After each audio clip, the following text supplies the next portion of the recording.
खरदूषण से युद्ध। शूर्पणखा विलाप करती हुई खर के चरणों में जाकर गिर पड़ी। उसने खर से कहा, भाई, तुम्हारे बल और पराक्रम को धिक्कार है। आज तुम्हारे ही राज्य में मनुष्य जैसे निरीह प्राणी निर्भय होकर तुम्हारी बहन की दुर्दशा करने का दुस्साहस कर रहे हैं।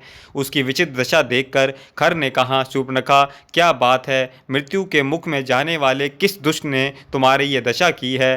तू सही बतला, वह काल के समान बलवान क्यों ना हो? मैं उसे तत्काल यमराज के घर भेजकर तुम्हारे इस अपमान का बदला लूँगा। वह देव, दानव, राक्षस, यक्ष, मनुष्य कोई भी हो, अपनी तीक्ष्ण तलवार से काटकर उसके टुकड़े टुकड़े कर डालूंगा। राक्षसी शूर्पणखा कहा, भाई, यहाँ सीता और लक्ष्मण सहित अयोध्यापति दशरथ के पुत्र राम दंडकारण्य के ऋषि मुनियों को राक्षसों के भय से निर्भय करता हुआ निवास कर रहा है। उसने पृथ्वी को राक्षसों से विहीन करने की प्रतिज्ञा कर रखी है। उसी की प्रेरणा से उसके भाई लक्ष्मण ने मेरी नाक कान काटकर यह दुर्दशा की है। यदि तुम में अपने पौरुष का जरा भी अभिमान है तो तुम उन दोनों राक्षस शत्रुओं को तत्काल मार डालो। मैं उन दोनों का रुधिर पीऊँगी, नहीं तो अपना शरीर त्याग कर यमलोक चली जाऊंगी। शूर्पणखा का कथन सुनकर तथा उसकी दुर्दशा देखकर खर अत्यंत क्रोधित हुआ और उसने तत्काल युद्ध के लिए प्रस्थान कर दिया। उनके साथ 14 सहस्त्र राक्षसों की विशाल सेना थी। खर, दूषण और तिसरा सभी नाना प्रकार दिव्य शस्त्रों से सुसज्जित थे। सब एक से एक महान पराक्रमी थे।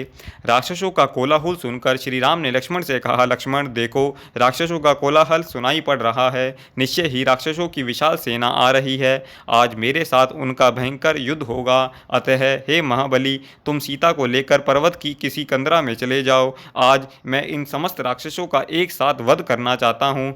उसके बाद लक्ष्मण जी जो आज्ञा कहकर तथा सीता जी को साथ लेकर पर्वत की एक कंदरा में चले गए। फिर श्री रामचंद्र जी धनुष तथा 2 अक्षय बाण वाले तरकस बांधकर युद्ध के लिए तैयार हो गए। उसी समय राक्षसों की सेना श्री राम के ऊपर नाना प्रकार के अस्त्र शस्त्रों की वर्षा करने लगी।